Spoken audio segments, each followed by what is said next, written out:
어머니, 여기 옥탑방에서 2달만 지내시면 다시 모시러 올게요. 아시겠죠? 아들은 낡고 곰팡내 나는 25만 원짜리 옥탑방의 철문을 열며 말했습니다. 평생 바친 건물을 넘겨준 어머니에게 남은 것은 보일러도 망가진 옥탑방 뿐이었죠. 그리고 바로 다음 주 아들 내외는 처가 식구들과 눈부신 지중해의 크루즈 위에서 샴페인을 터뜨렸습니다. 하지만 그들은 몰랐습니다. 자신들이 버린 어머니가 그들의 인생을 나락으로 떨어뜨릴 열쇠를 쥐고 있다는 사실을요. 이제 그 차가운 옥탑방에서 한 어머니의 세상 가장 뜨거운 복수가 조용히 시작됩니다. 오늘도 사연 끝까지 함께 해주세요.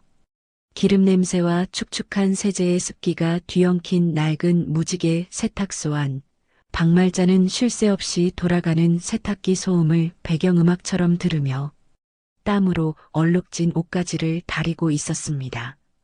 40년이라는 긴 세월의 흔적이 거미줄처럼 얽혀있는 이곳은 남편이 떠난 후 그녀가 홀로 지켜온 세상이자 삶의 전부였죠.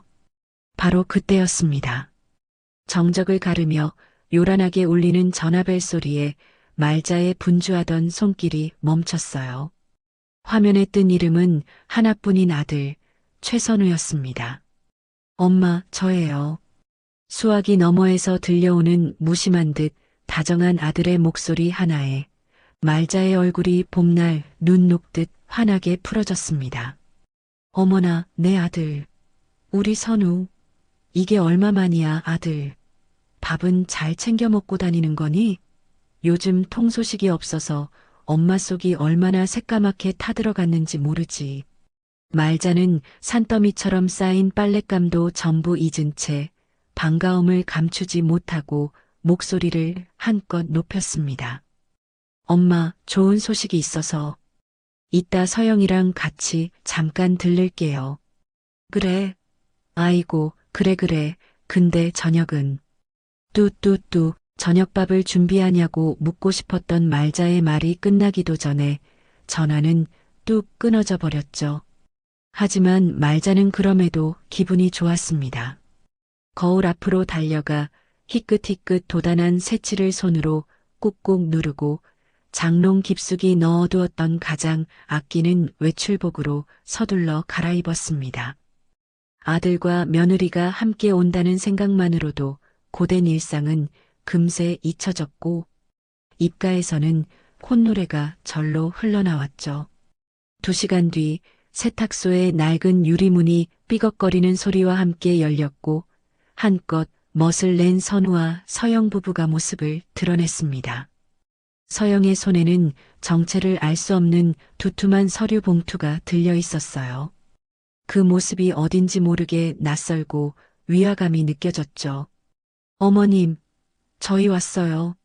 그동안 잘 지내셨어요? 서영이 과장된 몸짓으로 다가와 다짜고짜 말자의 손을 덥석 잡았습니다.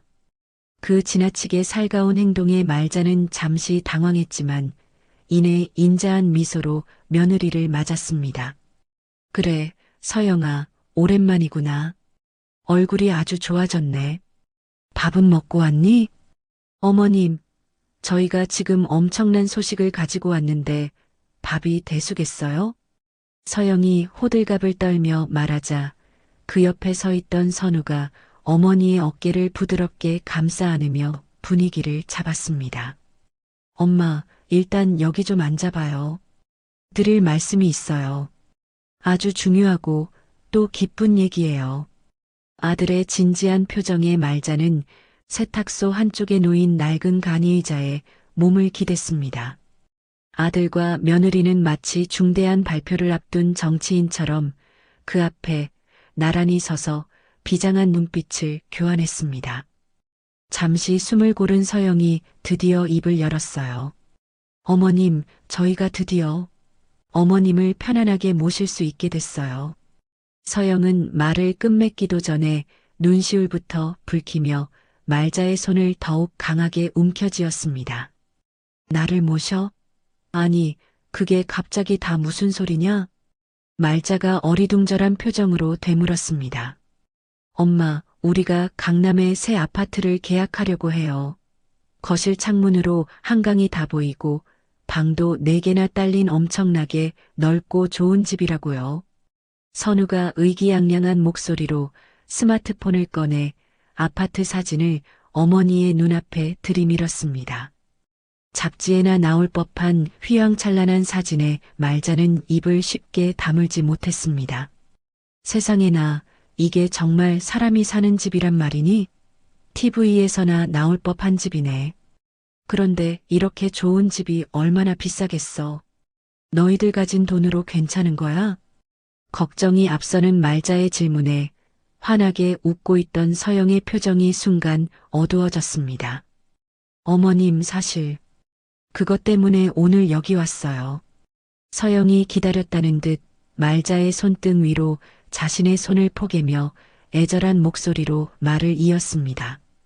이 아파트를 저희 힘만으로는 계약하기가 조금 벅차서요. 대출이 많이 필요한데 저희가 지금 가지고 있는 자산으로는 부족해요. 가지고 있는 재산이 많아야 은행에서 대출이 더 잘 나온대요. 선우와 서영은 말도 안 되는 거짓말을 그럴싸한 이유로 포장하며 말을 했습니다. 그럼 뭘 어떻게 해야 하니? 말자는 알아듣기 힘든 말에 고개를 갸웃거렸습니다. 어머님, 저희가 정말 다른 뜻이 있는 게 아니고 어머님 편하게 모시고 싶어서 이러는 거예요. 이 집 계약에만 필요한 거니까 아주 잠시만 이 건물 명의를 저희 앞으로 옮겨주시면 안 될까요? 서영의 목소리는 금방이라도 눈물이 터져 나올 것처럼 간절하게 떨리고 있었습니다. 뭐라고? 명의를? 이 건물을 너희 앞으로 옮겨달라고? 말자의 얼굴에서 웃음기가 순식간에 사라졌습니다. 40년간 피와 땀으로 일궈낸 남편이 남긴 단 하나의 유산인 이 건물을 넘겨달라는 소리였습니다. 엄마, 진짜로 달라는 게 아니라 서류상으로만 잠깐 옮기는 거예요. 계약 끝나고 대출 나오고 잔금 치르자마자 2달 뒤에 바로 무슨 일이 있어도 엄마 이름으로 다시 원상복구 시켜놓을게요. 제가 제 이름 석자 걸고 약속해요. 선우가 어머니의 굳은 표정을 읽고 다급하게 말을 쏟아냈습니다. 하지만 왜 하필 내 건물이 필요하단 말이니? 어머님 아시잖아요. 저희 둘 월급 뻔한 거. 서영이 기어코 손수건을 꺼내 억지로 눈물을 닦아내는 신용을 했습니다. 어머님, 그리고 저희 저 집 계약하면 이제 제발 이 지긋지긋한 기름 냄새 그만 맡으시고 저희랑 같이 살아요. 평생 고생만 하셨잖아요. 제가 매일 아침 저녁으로 맛있는 밥상 차려드릴게요. 엄마, 내 말 못 믿어요? 내가 평생 엄마 고생시키는 게 싫어서 얼마나 발버둥 치며 살았는데. 딱 한 번만, 이 아들 한 번만 믿어줘요. 이제 엄마 고생 끝, 행복 시작이라고요. 선우가 무릎이라도 꿇을 기세로 말자의 주름진 손을 부여잡았습니다. 말자는 아들의 눈물 어린 호소에 단단했던 마음이 속절없이 무너져 내렸습니다. 잠깐의 의심이 스쳤지만 아들의 저 간절한 눈빛을 차마 외면할 수는 없었습니다. 정말 2달 후면 다시 돌려주는 거 틀림없지? 그럼요, 어머님. 하늘이 두 쪽 나도 약속은 꼭 지킵니다. 며느리 서영이 기다렸다는 듯이 활짝 웃으며 대답했습니다. 엄마, 내가 엄마 아들이잖아요. 언제 엄마한테 거짓말한 적 있었어요? 선우의 확신에 찬 목소리에 말자는 결국 깊은 한숨과 함께 고개를 끄덕이고 말았습니다. 알았다. 그럼 서류는 어떻게 하면 되는 거니? 어머님, 다른 건 다 필요 없어요. 인감 도장만 주시면 됩니다. 나머지는 저희가 다 알아서 준비했으니까요. 서영이 냉큼 들고 있던 봉투에서 서류 뭉치를 꺼내 말자의 눈앞에 펼쳤습니다. 말자는 떨리는 손으로 세탁소 안쪽 낡은 금고 깊숙한 곳에 보관해 두었던 인감 도장을 꺼내왔습니다. 남편과 함께 이 세탁소를 열 때 처음으로 만들었던 그녀의 인생이 고스란히 담긴 소중한 도장이었습니다. 엄마, 정말 고마워요. 이 은혜 평생 잊지 않고 효도할게요. 서영아, 우리 이제 엄마 호강시켜드릴 일만 남았다. 서류 위 자신의 이름 옆에 도장을 찍는 어머니의 모습을 보며 선우가 감격에 겨운 목소리로 말했습니다. 어머님, 이제 곧 저희 새 집에서 봬요. 서영이 세상을 다 가진 사람처럼 환한 미소로 손을 흔들었습니다. 무지개 세탁소를 막 빠져나온 선우와 서영은 시장 골목의 어지러운 인파를 헤치며 자신들의 번쩍이는 외제차에 올라탔습니다. 차 문이 묵직하게 닫히는 순간 바깥 세상의 소음과 냄새는 완벽하게 차단되었고 안락한 가죽 시트와 은은한 방향제 향기만이 그들을 감쌌습니다. 마치 다른 세상으로 순간 이동한 것 같았죠. 조금 전까지 눈물을 뚝뚝 흘리며 말자의 손을 붙잡던 서영은 핸드백에서 손거울을 꺼내 들더니 아무렇지 않게 눈가를 톡톡 닦아냈습니다. 언제 울었냐는 듯 그녀의 얼굴에는 교활한 미소가 번졌습니다. 자기야, 봤어? 어머님 마지막 표정. 완전히 우리한테 홀딱 넘어오셨어. 내가 연기 좀 하지? 서영이 콧소리를 내며 운전석에 앉은 선우의 팔을 툭 쳤습니다. 선우는 백미러로 점점 멀어지는 세탁소의 낡은 간판을 물끄러미 바라보고 있었습니다. 그의 얼굴에는 성공의 기쁨보다는 무언가 찜찜한 기색이 남아 있었습니다. 그래도 어머니 우시는 모습 보니까 마음이 영 안 좋다. 평생 저 건물 하나 품에 안고 사셨을 텐데. 선우가 나지막이 말하자 서영의 표정이 순간 차갑게 굳었습니다. 그녀는 거울을 핸드백에 던져 넣듯 집어넣고는 선우를 향해 몸을 돌렸습니다.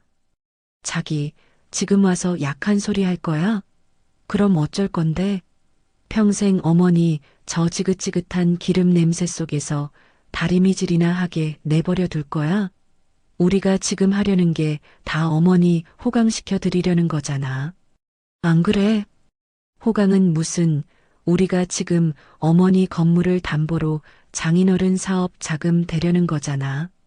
선우가 전곡을 찌르자 서영은 잠시 말을 잃었지만 이내 더욱 당당한 목소리로 쏘아붙였습니다. 그럼 그게 잘못됐어? 우리 아빠 사업이 성공해야 자기도 이사 자리 하나 꿰차는 거고, 그래야 우리가 떵떵거리고 살 수 있는 거잖아. 그래야 어머님한테도 매달 꼬박꼬박 용돈 두둑하게 챙겨드릴 수 있는 거고, 이게 다 연결된 문제라고. 왜 자기만 몰라? 서영은 선우의 손등 위로 자신의 손을 포개며 한결 부드러워진 목소리로 속삭였습니다. 생각해봐. 그 낡아빠진 건물, 그거 평생 붙들고 있어봐야 세탁소 일에서 한 달에 얼마나 버시겠어. 우리가 그거 담보로 크게 한몫 잡아서 사업 성공시키면 어머니는 그냥 편안하게 아파트에서 우리가 주는 용돈 받으면서 TV나 보시면 되는 거야. 어느 쪽이 더 효도하는 거겠어? 그녀의 논리적인 설득 앞에 선우의 죄책감은 눈 녹듯 사라지기 시작했습니다. 알았어. 그래도 어머니한테는 너무 죄송하잖아. 새 아파트 들어간다고 철석같이 믿고 계실 텐데. 걱정하지 마. 그것도 다 계획이 있으니까. 서영이 의미심장한 미소를 지으며 말했습니다. 일단 급한 불부터 꺼야 하니까 이번 주 안으로 대출 실행하고 우리 아빠 회사부터 살려야 해. 그리고 칠순 기념으로 약속했던 지중해 크루즈 여행 예정대로 가는 거고 그 돈 아깝다고 생각하지 마. 그럼 어머니는 2달 동안 어디에 계시라고 하고? 선우가 가장 걱정되는 부분을 물었습니다. 서영은 마치 정답을 알고 있다는 듯 손가락을 까딱이며 대답했습니다. 내가 다 알아봤지. 보증금도 필요 없는 허름한 옥탑방 하나 구해놨어. 인테리어 공사가 길어진다고 최고급 자재로 싹 바꾸느라 그런다고 둘러대면 돼. 2달만 거기서 지내시라고 하면 어머니 성격에 군소리 없이 그러실걸. 옥탑방이라고? 곧 겨울인데 너무 춥지 않을까? 어차피 잠깐인데 뭐 어때? 나중에 우리가 성공해서 진짜 좋은 집 사들이면 다 이해해 주실 거야. 자기야, 큰일을 하려면 사소한 건 좀 희생해야 하는 법이야. 알지? 서영은 그렇게 말하며 조수석에 깊숙이 몸을 기댔습니다. 그녀의 머릿속은 이미 지중해의 푸른 바다와 아버지 회사의 성공, 그리고 앞으로 펼쳐질 화려한 미래에 대한 상상으로 가득 차 있었습니다. 선우는 더 이상 아무 말도 하지 않았습니다. 그는 익숙하게 핸들을 돌려 시장 골목을 빠져나갔습니다. 선우의 차 안에선 말자의 평생이 담긴 인감도장이 들어있는 서류 가방이 뒷좌석에서 작게 덜컹거렸습니다. 그리고 며칠 후 약속대로 선우와 서영이 다시 세탁소를 찾아왔습니다. 그날은 선우와 서영의 집으로 이사를 하기로 한 날이었죠. 말자는 살고 있던 집에서 이사 준비를 마친 상태였습니다. 하지만 어찌된 일인지 두 사람의 표정은 그날과는 달리 무겁게 가라앉아 있었습니다. 어머님, 차에 타세요. 일단 가시죠. 여기 이사업체 기사님들께 주소 알려드려야 하는데 주소 좀 알려줄래? 네, 엄마. 저희가 알려드릴게요. 일단 차에 타세요. 말자는 차갑게 말하는 아들의 목소리에 쎄한 느낌을 받았지만 조용히 차에 올라탔습니다. 강남의 으리으리한 아파트로 향할 것이라는 기대와는 달리 차는 자꾸만 낯선 골목길로 접어들었습니다. 선우야, 여기가 어디니?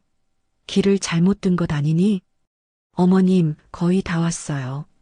잠시 후 차가 멈춘 곳은 금방이라도 쓰러질 듯한 낡은 다세대 주택 앞이었죠. 선우와 서영은 말자를 이끌고 가파르고 녹슨 철제 계단으로 향했습니다.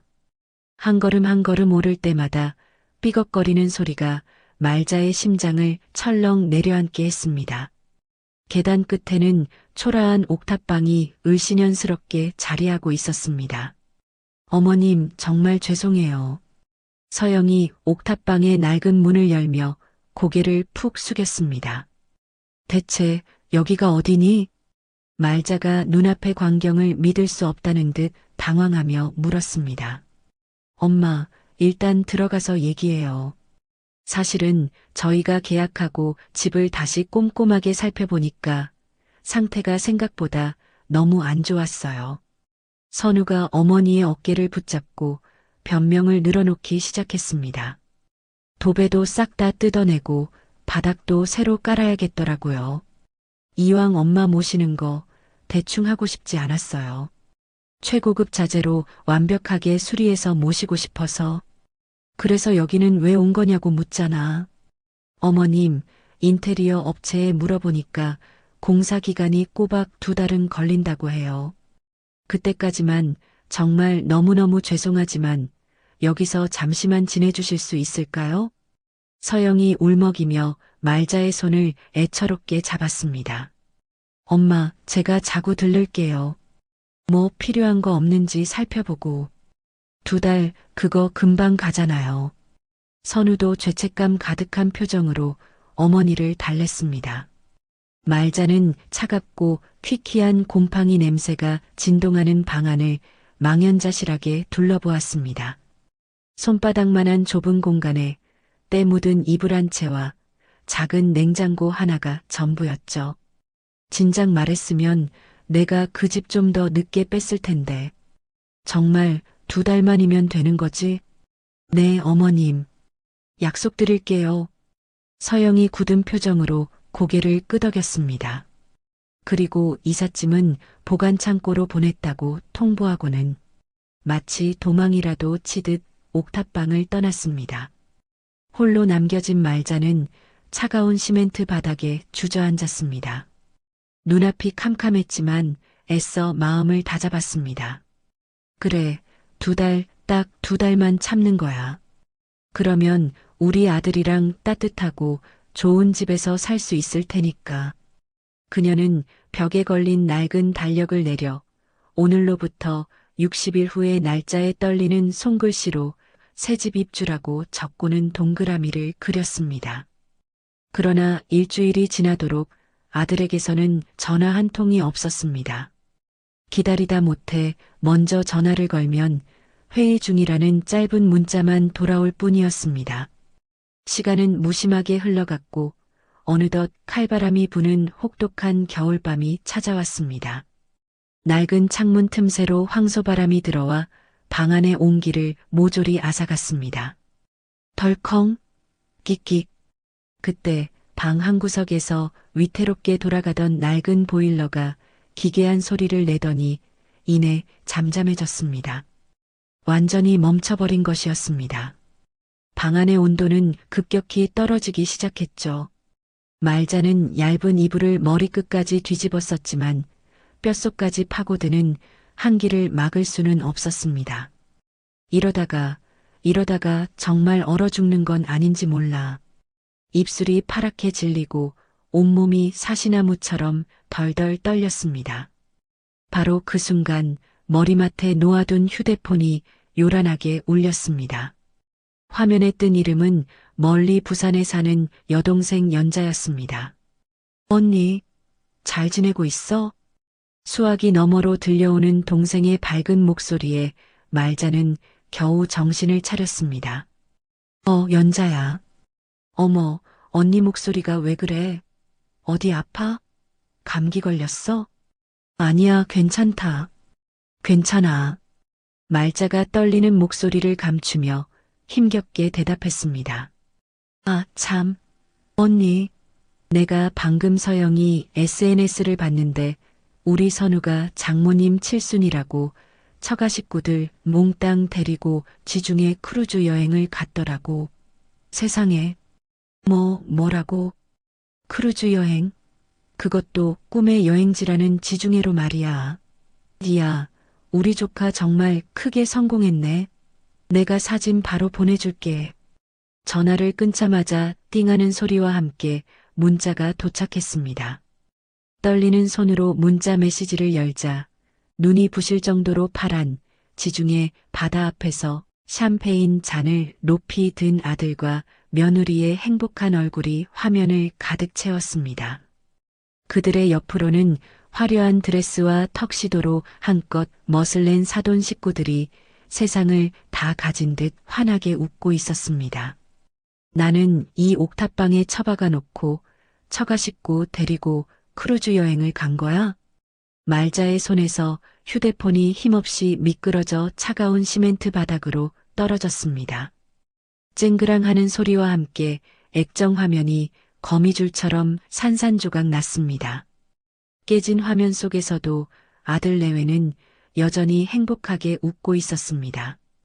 옥탑방의 칼날 같은 겨울바람이 그녀의 영혼까지 남김없이 얼려버리는 것 같았습니다. 다음 날 아침 말자는 끙하는 신음과 함께 간신히 몸을 일으켰습니다.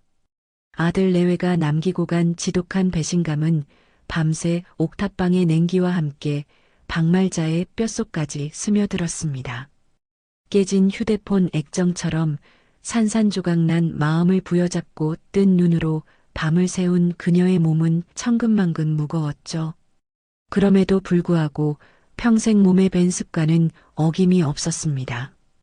그녀는 얼음장처럼 차가운 물에 얼굴을 담그고 정신이 번쩍 들 때까지 세수를 했습니다. 그리고는 흐트러진 솜니부를 각 맞춰 개기 시작했습니다. 뭔가 이상해. 그 건물 다시 돌려주는 거 맞는 거야? 말자가 독백처럼 중얼거리며 이불을 번쩍 들어 올렸습니다. 축축한 이불을 옥상에 널기 위해 문으로 향하는 순간 밖에서 쇠계단을 쿵쾅거리며 뛰어 올라오는 다급한 발소리가 들렸습니다. 할머니, 안에 계세요? 곧이어 낡은 철문이 떨어져라 두드리는 소리가 옥탑방을 울렸습니다. 말자가 의아한 표정으로 문을 열자 숨을 헐떡이는 웬 젊은 청년이 서 있었습니다. 저기, 안녕하세요. 저는 이 아래층 건물주 손자, 이민호라고 합니다. 할아버지께 말씀 들었어요. 할머니께서 이 동네에서 제일 유명한 세탁소를 40년이나 하신다고. 민호가 절박한 표정으로 와이셔츠를 들어 보였습니다. 이게 어제 삼겹살집에서 입은 건데 기름이 튀고 거기다 고추장에 참기름까지 묻었어요. 오늘 아침 9시에 대기업 최종 면접인데 이게 제가 가진 유일한 정장 셔츠예요. 말자가 셔츠를 받아 자세히 살펴봤습니다. 기름 자국 위에 고추장의 붉은 색소가 깊게 스며들어 있었죠. 민호의 눈에 눈물이 그렁그렁했습니다. 기름의 색소라, 이건 정말 어려운 거야. 그럼 방법이 없을까요? 말자가 셔츠를 불빛에 비춰봤습니다. 오래된 기억들이 하나씩 떠올랐죠. 아니, 방법이 있어. 혹시 집에 밀가루랑 베이킹소다, 글리세린 있니? 밀가루랑 베이킹소다는 있는데. 글리세린이요? 24시 약국 찾아서 글리세린 사와 밀가루랑 베이킹소다도 가져오고, 집에 다리미도 가져와. 30분 뒤 민호가 헐레벌떡 옥탑방으로 돌아왔습니다. 할머니, 여기 다 가져왔어요. 근데 이걸로 뭐 하시는 거예요? 예전에 특수 얼룩 제거용으로 쓰던 거지. 말자가 정확한 비율로 재료들을 섞기 시작했습니다. 먼저 밀가루로 기름을 흡수시키고 베이킹소다로 색소를 분해한 다음 글리세린으로 섬유 깊숙이 스며든 얼룩을 밖으로 끌어내는 거야. 우와, 할머니, 이거 완전 과학이네요. 민호가 스마트폰을 꺼내 영상을 찍기 시작했습니다. 뭐 하는 거야? 저 유튜브 하거든요. 이런 건 처음 봐서 찍어도 될까요? 말자는 대답 없이 작업에 집중했습니다. 먼저 밀가루를 기름 부분에 뿌리고 10분간 기다렸죠. 그 다음 베이킹소다 반죽을 고추장 자국에 발랐습니다. 지금부터가 중요해. 온도가 딱 맞아야 돼. 말자가 미지근한 물에 글리세린을 섞고 솔로 조심스럽게 문지르기 시작했습니다. 붉은 얼룩이 조금씩 옅어지더니 서서히 사라졌죠. 헐, 진짜 지워지고 있어요. 40분 후 셔츠는 완벽하게 깨끗해졌습니다. 이제 다림질만 하면 돼. 정확한 온도와 압력으로 주름 하나 없이 셔츠가 펴졌죠. 완성이다. 민호가 셔츠를 받아들고는 입이 떡 벌어졌습니다. 대박! 이거 완전 새 옷 같아요. 그 지독한 얼룩이 흔적도 없이 사라졌어요. 면접 잘 봐. 할머니, 정말 감사해요. 얼마 드릴까요? 됐어. 가봐. 민호가 문을 나서다가 돌아섰습니다. 할머니, 제가 방금 찍은 영상 유튜브에 올려도 될까요? 옥탑방 세탁 요정이라는 제목으로요. 맘대로 해. 민호가 신나서 계단을 뛰어내려갔습니다. 그날 밤 민호가 올린 영상은 폭발적인 반응을 일으켰습니다. 세탁소도 포기한 기름 고추장 얼룩을 지워낸 할머니의 비법이라는 제목의 영상이 순식간에 퍼져나갔죠. 이런 분이 진짜 장인이다. 우리 엄마가 봤으면 얼마나 좋아했을까. 저 손놀림 보세요. 예술이네요. 댓글들이 수백 개씩 달리기 시작했습니다. 다음 날 아침 말자의 휴대폰이 울렸습니다. 할머니, 면접 합격했어요. 그리고 할머니 영상이 지금 조회수 50만을 넘었어요. 말자는 무슨 말인지 이해할 수 없었습니다. 그게 무슨... 제가 지금 올라갈게요. 잠시 후 민호가 노트북을 들고 올라왔습니다. 보세요, 할머니. 사람들이 할머니를 응원하고 있어요. 화면에는 수많은 댓글과 하트가 가득했죠. 40년 경력이 이런 거구나. 할머니 세탁 비법 더 알려주세요. 말자의 눈가가 촉촉해졌습니다. 얼어붙었던 그녀의 마음이 조금씩 녹아내리는 것 같았죠. 할머니, 앞으로도 가끔 이런 영상 찍어도 될까요? 말자가 창밖을 바라봤습니다. 차가운 옥탑방이지만 세상과 이어진 작은 창이 열린 것 같았죠. 그래, 해보자. 민호가 환하게 웃었습니다. 할머니가 얼마나 대단한 분인지 이제 온 세상이 알게 될 거예요. 아들 내외가 어머니의 전 재산을 들고 그들만의 낙원을 향해 떠나버린 바로 그 시각, 지중해에 눈부신 햇살이 거대한 크루즈 갑판을 황금빛으로 사치스럽게 물들이고 있었습니다. 하얀 명품 요트 모자를 쓴 오서영이 최신형 스마트폰을 높이 들고 유튜브 방송을 시작했죠. 그녀의 얼굴은 값비싼 화장품과 만족감으로 번들거렸습니다. 여러분 안녕하세요.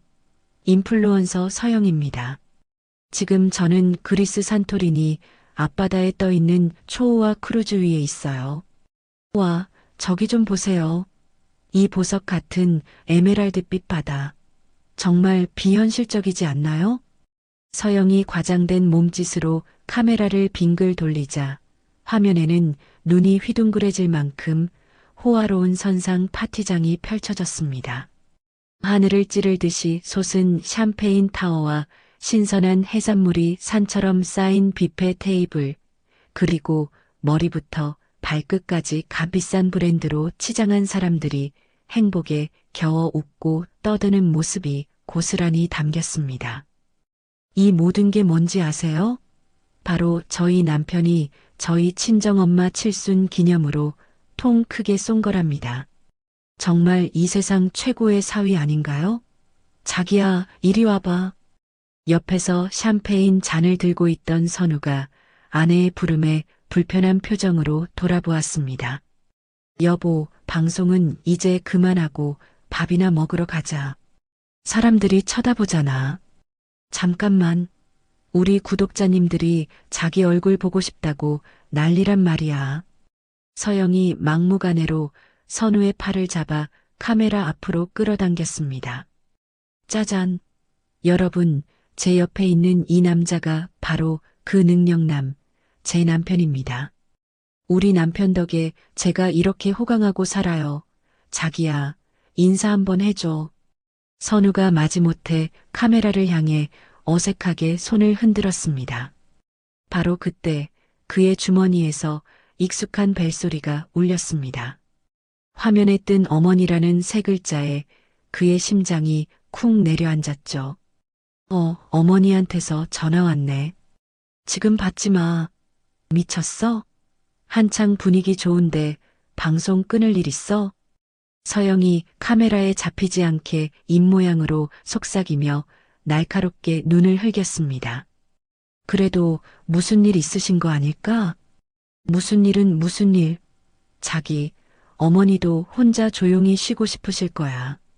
그리고 우리가 이렇게 성공해서 잘 나가는 모습 보여드리는 게 진짜 효도라니까? 구질구질하게 전화 몇 통 하는 것보다 이게 100번 낫다고.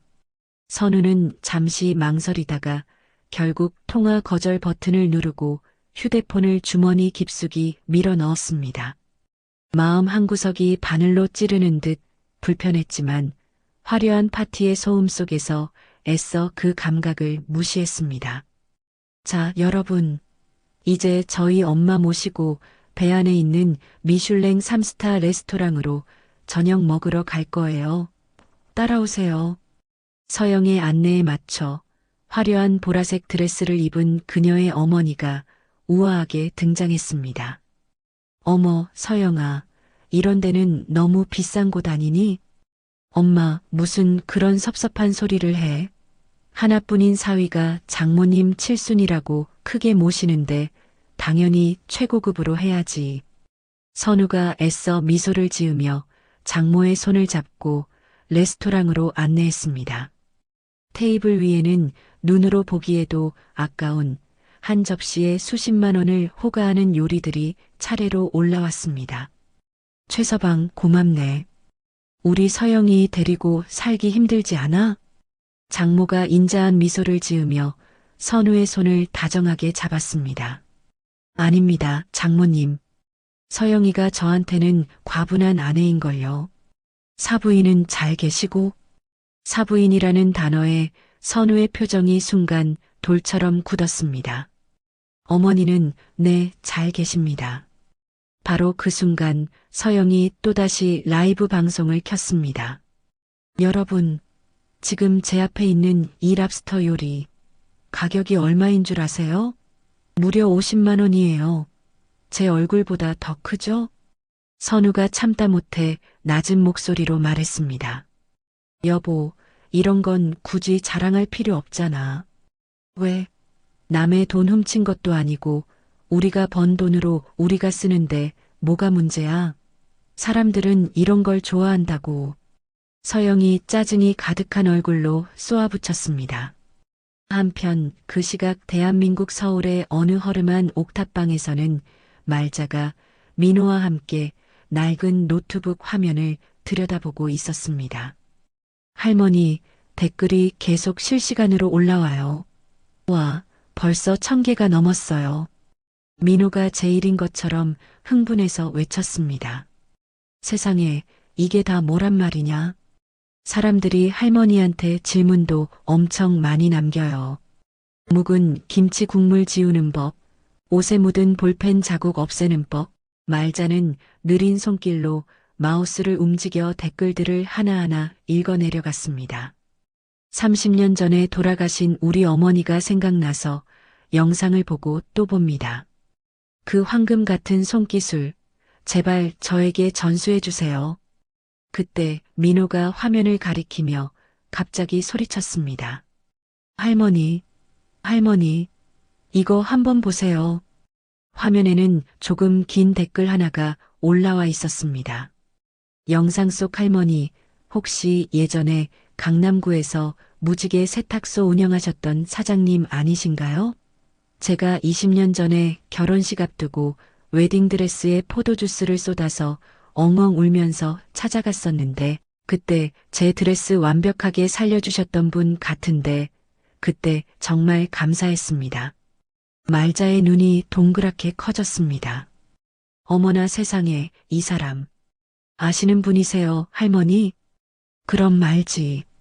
20년도 더 된 일인데 그 순간 말자의 기억은 2004년 5월 15일 화창한 토요일 오후로 향했습니다. 나른한 주말의 정적을 깨고 무지개 세탁소의 문이 부서져라 열리며 순백의 웨딩드레스를 입은 젊은 여자가 비명을 지르며 뛰어들어왔죠. 아름답게 빗어올린 머리 위에는 면사포가 위태롭게 걸쳐 있었고 공들여 한 화장은 눈물로 범벅이 되어 있었습니다. 사장님, 제발 좀 도와주세요. 다리미질을 하던 말자가 화들짝 놀라 신부에게 다가갔습니다. 아니, 이게 무슨 일이에요? 결혼식이 이제 1시간밖에 안 남았는데 드레스에 그만 포도주스를. 신부가 울먹이며 드레스 치마의 한 부분을 들어 보였습니다. 눈처럼 새하얀 실크 위로 끔찍한 보라색 얼룩이 축축하게 번져나가고 있었습니다. 근처 세탁소는 전부 안 된다고, 이건 절대 못 뺀다고 손사래를 쳤어요. 여기가 정말 마지막 희망이에요. 신부는 그 자리에 주저앉아 무릎을 꿇었습니다. 제발요. 이건 저희 엄마가 물려주신 드레스예요. 이 드레스를 입고 결혼하는 게 하늘에 계신 엄마와의 마지막 약속이었어요.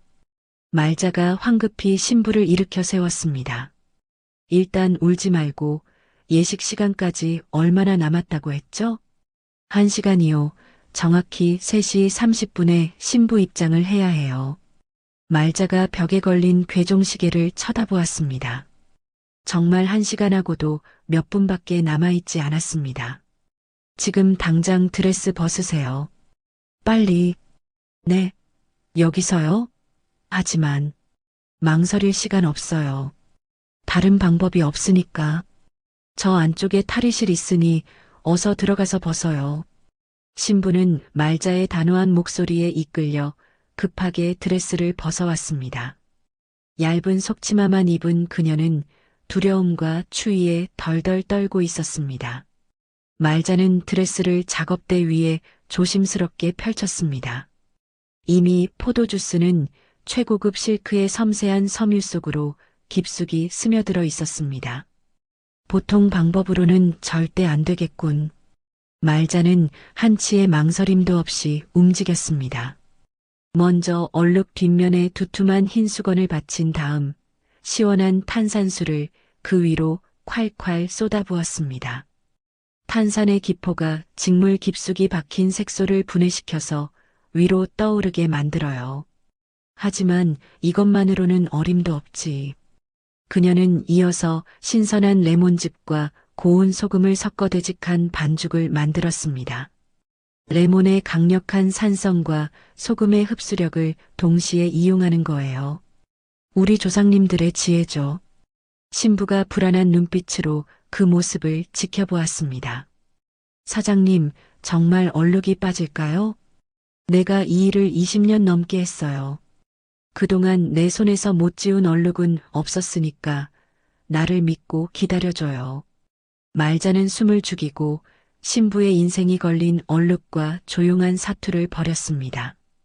10분, 20분, 괴종시계의 초침 소리가 옥죄듯 작업장을 울렸습니다. 어머, 사장님, 색이 빠지고 있어요. 신부가 희망에 찬 목소리로 외쳤습니다.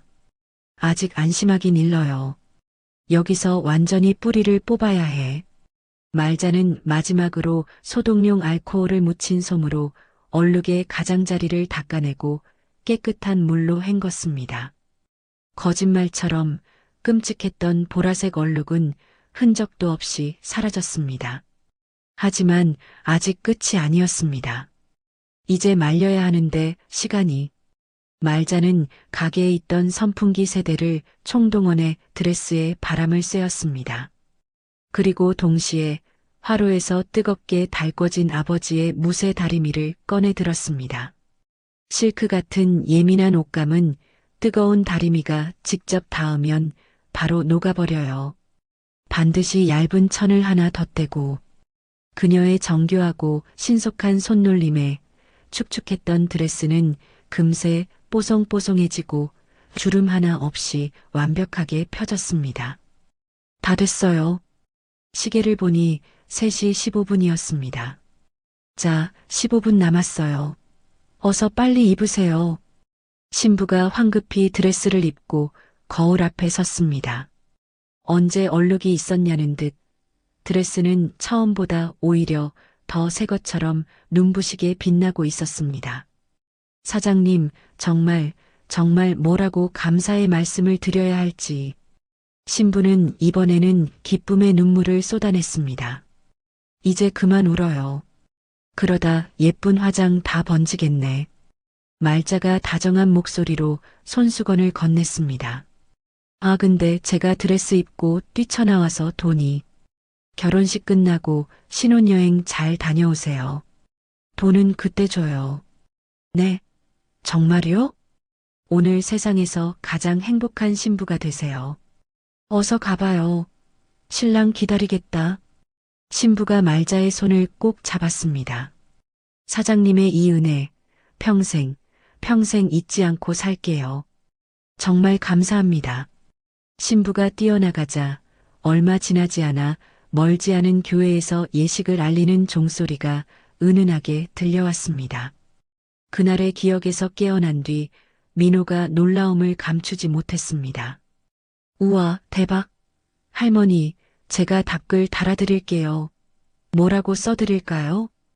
그냥 지금은 잘 살고 있느냐고 그것만 좀 물어봐다오. 민호가 빠르게 키보드를 두드려 답글을 올리자 거짓말처럼 곧바로 새로운 댓글이 달렸습니다. 세상에, 정말 사장님이셨군요. 네, 사장님 덕분에 저 결혼식 잘 치르고 지금은 아이 셋 낳고 행복하게 잘 살고 있어요. 그런데 사장님은 왜 옥탑방에 계시는 거예요? 말자가 그 글을 보며 쓸쓸하게 웃었습니다. 인생이라는 게 다 그런 거 아니겠니? 그때 마치 약속이라도 한 듯 또 다른 댓글이 올라왔습니다. 저도 사장님 기억해요. 10년 전에 저희 남편 마지막 가시는 길 영정 사진에 쓸 옷에 얼룩이 묻어서 찾아갔었는데 그때 저를 따뜻하게 위로해 주셔서 얼마나 큰 힘이 되었는지 모릅니다. 저도요. 5년 전 취업 최종 면접 보러 가다가 칼에 쏟아서 망연자실했는데 사장님이 30분 만에 감쪽같이 지워주셨잖아요.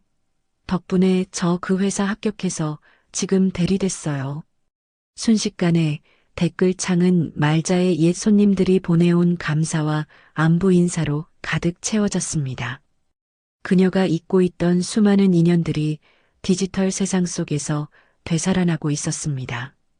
할머니, 이거 정말 장난 아니에요. 할머니가 그동안 얼마나 많은 사람들을 도와주면서 사셨는지 이제 알겠어요.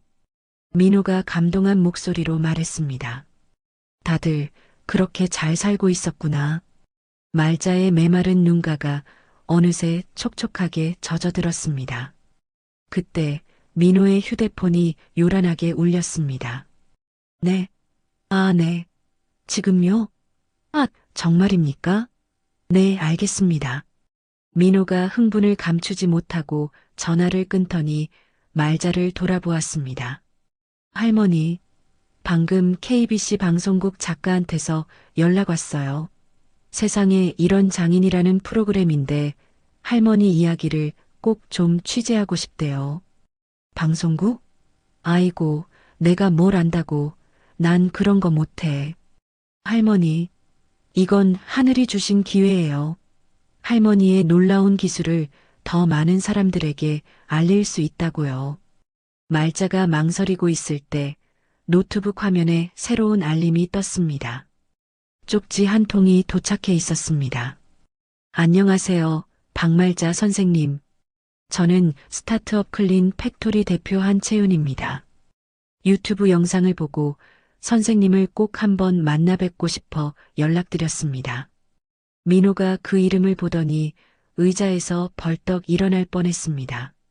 할머니, 이 사람 진짜 유명한 사업가예요. 자수성가한 최연소 여성 CEO로 텔레비전에도 몇 번이나 나왔던 사람이라고요. 말자가 믿기지 않는다는 듯 메시지를 다시 읽었습니다. 저는 어린 시절 편찮으셨던 어머니와 함께 선생님의 세탁소에 자주 갔었습니다.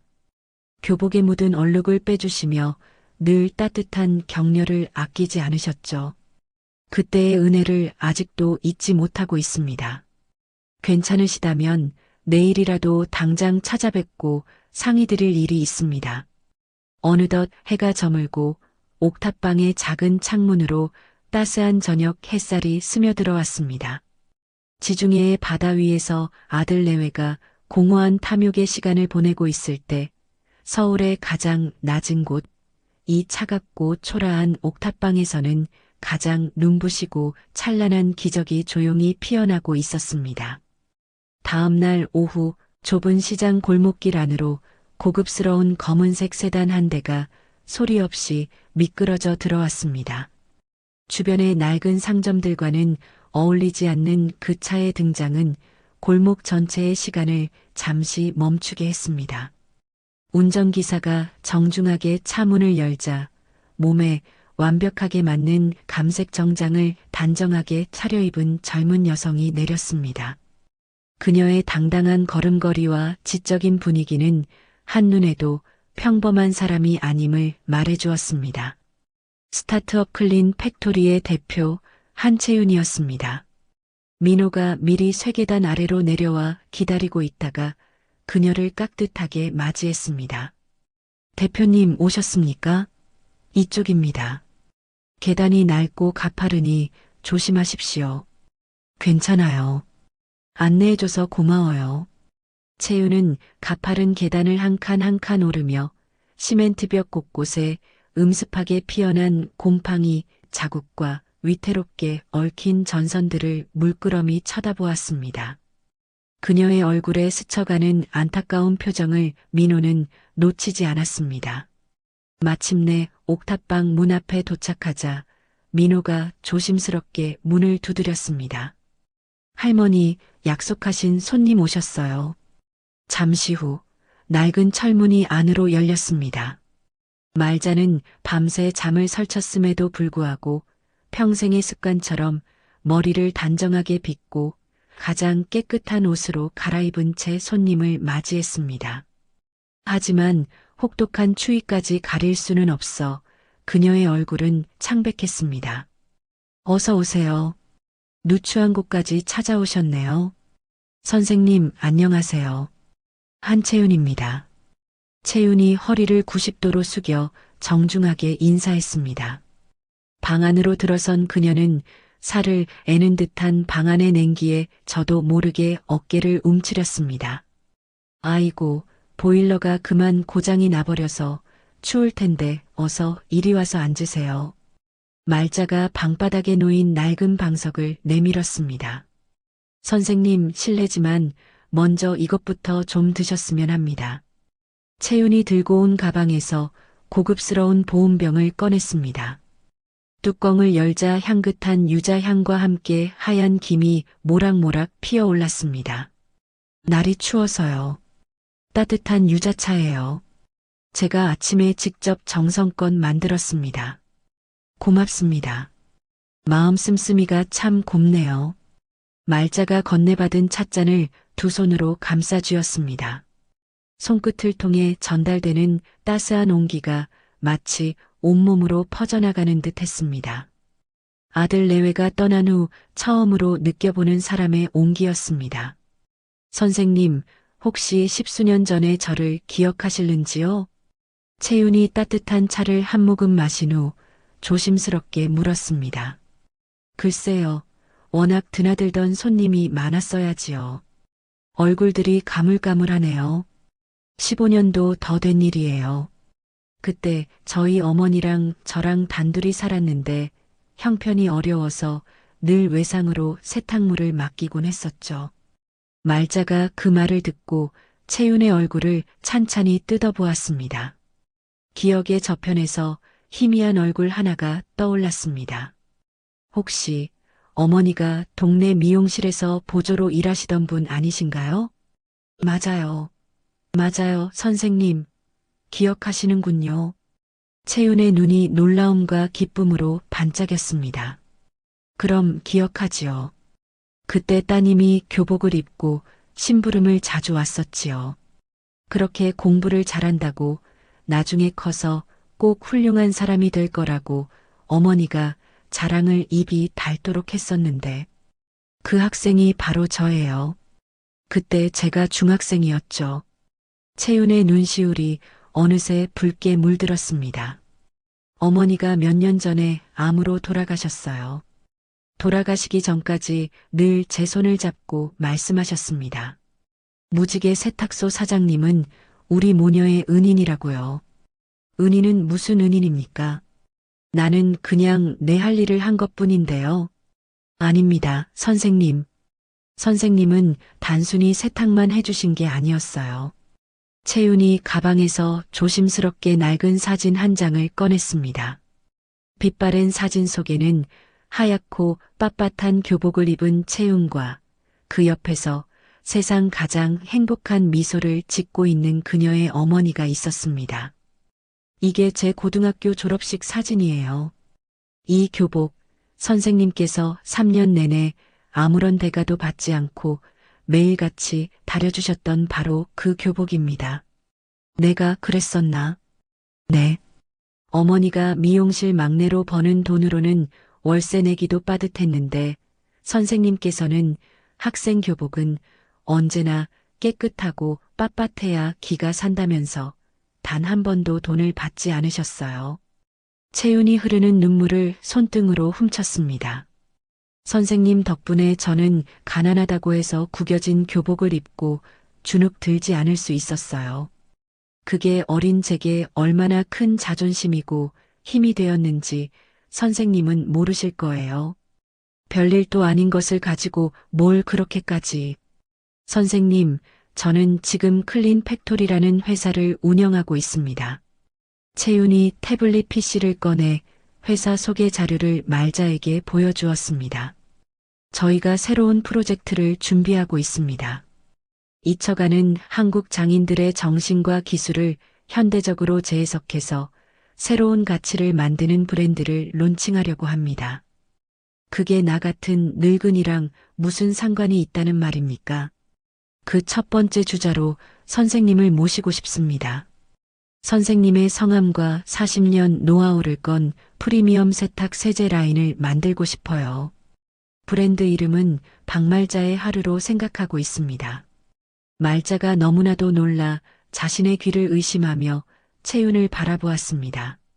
선생님의 지혜와 비법을 제품으로 만들면 세상의 수많은 사람들이 집에서도 전문가의 손길을 느낄 수 있게 될 겁니다. 하지만 난 배운 것도 없고 이제는 늙어서 선생님은 그저 얼굴만 빌려주시는 모델이 아닙니다. 저희 신제품 개발의 총괄 고문으로 정식으로 모시고 싶습니다. 채윤이 가방에서 두툼한 서류 봉투를 꺼내 말자의 앞에 놓았습니다. 계약서였습니다. 초기 계약금으로 5천만 원, 매달 고물료로 500만 원, 그리고 제품이 출시되면 판매 수익의 10%를 로열티로 지급하는 조건입니다. 그리고 이건 당연한 이야기지만 당장 따뜻하고 편안한 곳으로 모시겠습니다. 저희 회사 근처에 있는 최고급 오피스텔을 준비해 두었습니다. 채윤이 자리에서 일어나 말자의 앞에 다가앉으며 그녀의 갈라지고 거친 손을 두 손으로 따뜻하게 잡았습니다. 선생님, 이제는 제가 선생님께 보답할 차례입니다. 15년 전 선생님께서 이름 없는 저희 모녀에게 베풀어 주셨던 그 따뜻함을 이제는 제가 온 세상에 전하고 싶습니다. 말자는 한참 동안 아무 말 없이 채윤의 얼굴을 바라보았습니다. 눈물 콧물 흘리던 그 어린 꼬마가 어느새 이렇게 훌륭하게 자라 자신의 앞에 앉아 있었습니다. 나는 그저 내 자식 같아서 안쓰러워서 그랬던 것뿐인데 선생님은 가난한 사람들의 마지막 남은 품위를 지켜주셨습니다. 돈으로는 절대 살 수 없는 세상에서 가장 큰 선물을 주신 겁니다. 채윤이 창밖을 가리켰습니다.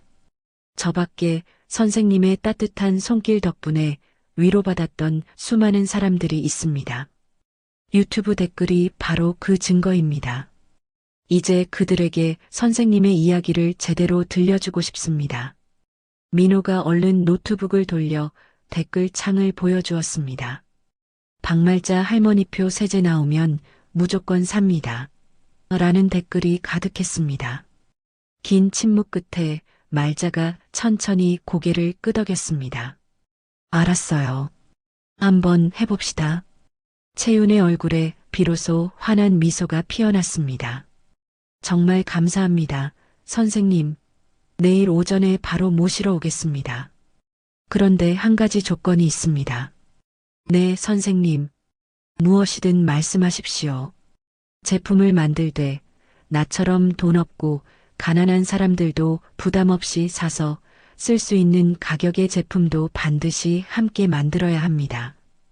채윤이 한치의 망설임도 없이 고개를 끄덕였습니다.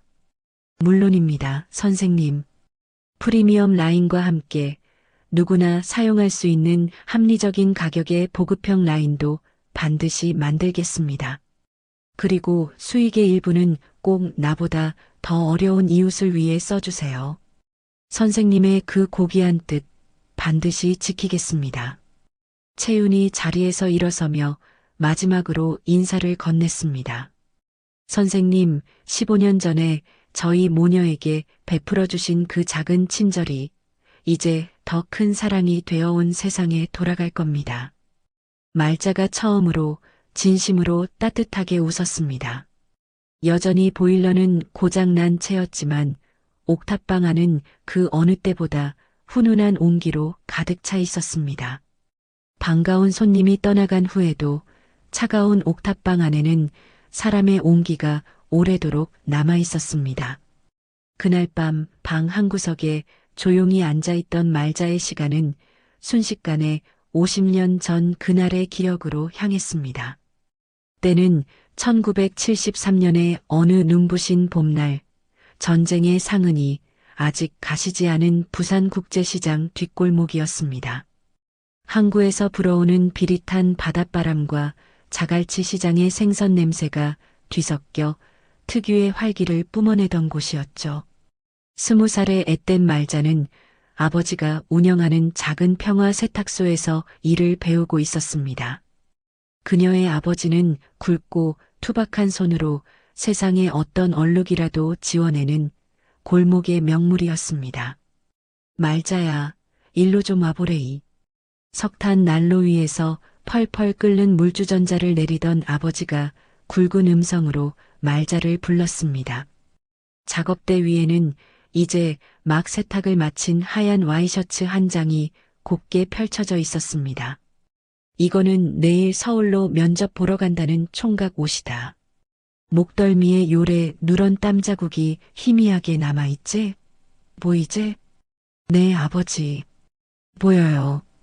이런 거는 그냥 뜨거운 다리미로 냅다 문지르기만 하면 안 되는 기다.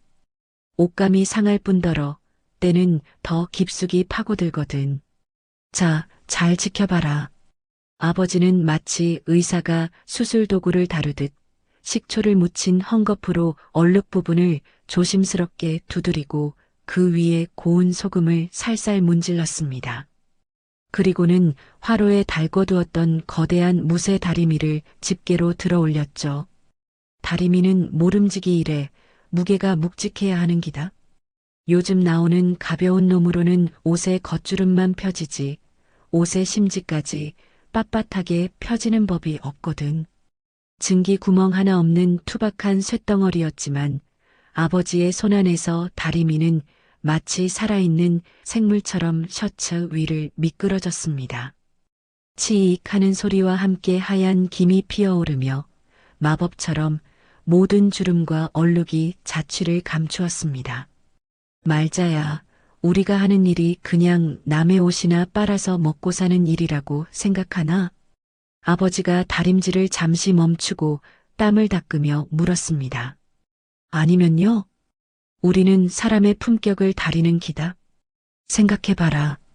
구겨진 옷을 입고 세상에 나가면 어깨도 움츠러들고 마음까지 구겨지는 법이거든. 품격 말씀이세요? 그렇지.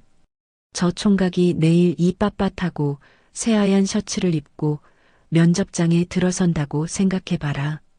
저절로 어깨가 펴지고 목소리에 힘이 들어가고 없던 자신감도 생겨날 기다. 그 자신감을 만들어주는 게 바로 우리가 하는 일이야. 아버지는 다시 묵묵히 다리미를 움직였습니다. 이 다리미는 네 할아버지가 쓰시던 물건이다. 외놈들한테 나라 뺏겼던 시절부터 쓰셨다 하더구나. 무게가 자그마치 10kg나 나가는데 이걸로 한번 다려내면 죽은 옷도 살려낼 수 있다. 너무 무거워요, 아버지. 전 아직 손목이 아파요.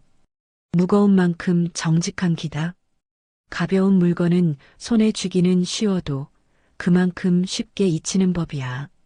하지만 무거운 것은 다루기는 힘들어도 그 손맛이 평생 몸에 남고 그 결과물도 오래가는 법이지. 아버지가 마침내 완성된 셔츠를 옷걸이에 걸어들어 보였습니다. 작업장 창문으로 쏟아져 들어오는 봄 햇살에 셔츠가 눈이 부실 정도로 새하얗게 빛났습니다. 자, 이제 네가 한번 해보래이. 말자가 떨리는 손으로 무거운 다리미를 들었습니다.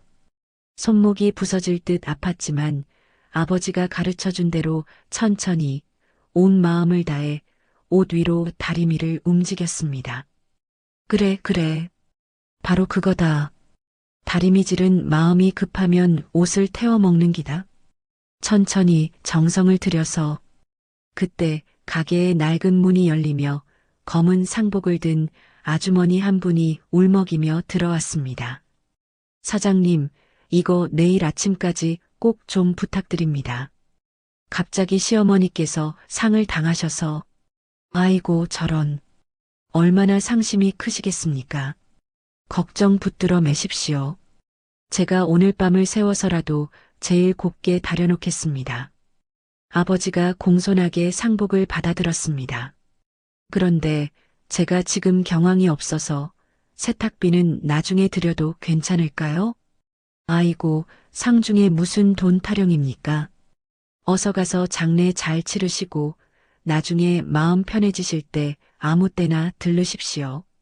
아주머니가 고맙다고 몇 번이나 허리를 숙이며 눈물을 글썽인 채 가게를 나섰습니다. 아버지, 돈도 안 받으시고요? 말자야, 세상에는 돈보다 중요한 일이 있는 법이다. 사람의 마지막 가시는 길을 단정하고 깨끗하게 해드리는 것만큼 귀한 일이 어디 있겠나? 아버지는 그 어떤 옷보다도 더 정성스럽게 상복을 다루기 시작했습니다. 무쇠 다리미가 식으면 아궁이에서 다시 뜨겁게 달구고 또다시 정성껏 다리고 그 과정을 수없이 반복했습니다. 새벽녘이 되어서야 모든 일이 끝났습니다. 그리고 10년 뒤 아버지는 말없이 자신의 손때가 묻은 무쇠 다리미를 말자의 손에 쥐어주었습니다. 말자야, 이제부터는 이 다리미를 네가 가져라. 아버지께서 쓰셔야지요. 나는 이제 늙어서 이 무거운 걸 들 힘이 붙인다. 이제는 네가 이 다리미의 새 주인이 되어야지. 아버지의 따뜻하고 커다란 손이 말자의 손을 감쌌습니다. 이 다리미로 사람들의 구겨진 마음과 품격을 지켜주거라. 절대로 돈이 목적이 되어서는 안 된다. 우리는 그저 빨래꾼이 아니라 사람의 삶을 만지는 장인이니까. 알겠지? 그렇게 과거의 기억에서 깨어난 말자는 다음 날 아침 이삿집 보관센터로 향했습니다. 그곳에서 다른 건 몰라도 그 무쇠 다리미는 꼭 가지고 오고 싶었거든요. 이삿집 보관센터에 도착한 말자는 50년 전에 그 무쇠 다리미를 찾아 차가운 가슴에 꼭 껴안았습니다. 차가웠던 쇠붙이가 어느새 그녀의 체온으로 미지근하게 데워졌습니다. 아버지, 저 아버지 딸 박말자 잘하고 있는 거 맞지요? 아버지가 가르쳐 주신 대로 무겁지만 정직하게 살려고 발버둥 쳤는데 뜨거운 눈물 한 방울이 다리미 위로 툭 떨어졌습니다. 선우한테도 아버지의 마음을 전해주고 싶었는데 그 아이 눈에는 이게 그저 돈 안 되는 무거운 고철덩이로만 보였나 봅니다.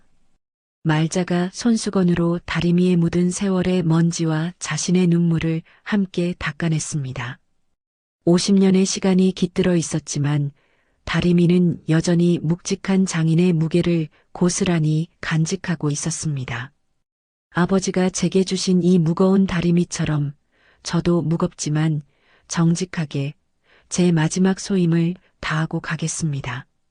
말자는 그렇게 다리미와 낡은 앨범 그리고 자신이 쓰던 세탁도구 몇 개를 챙겨 옥탑방으로 돌아왔습니다. 아버지의 묵직한 다리미를 품에 안고 잠이 든 다음 날 아침 옥탑방의 작은 창으로 눈부신 햇살이 쏟아져 들어왔습니다. 어둠과 냉기만이 가득했던 공간에 처음으로 찾아온 따스한 아침 햇살이었습니다. 이른 아침부터 한채윤 대표가 보낸 전문 이삿짐 센터 직원들이 도착해 말자에 얼마 되지 않는 짐을 옮기기 시작했습니다. 그들은 낡고 허름한 물건 하나하나를 마치 귀한 도자기를 다루듯 조심스럽게 포장했죠. 할머니, 제가 들게요. 보기에도 엄청 무거워 보이는데요. 옆에서 돕던 이민호가 다리미가 든 상자를 번쩍 들어 올리려다가 그 자리에 굳어버렸습니다. 헉! 할머니, 이 상자 안에 혹시 벽돌 넣으셨어요? 이게 어떻게 된 거예요?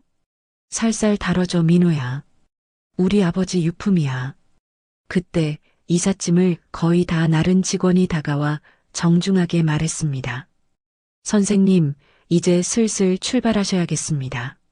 새 숙소에 가셔서 편안하게 쉬셔야죠. 말자는 마지막으로 자신이 머물렀던 옥탑방을 천천히 둘러보았습니다.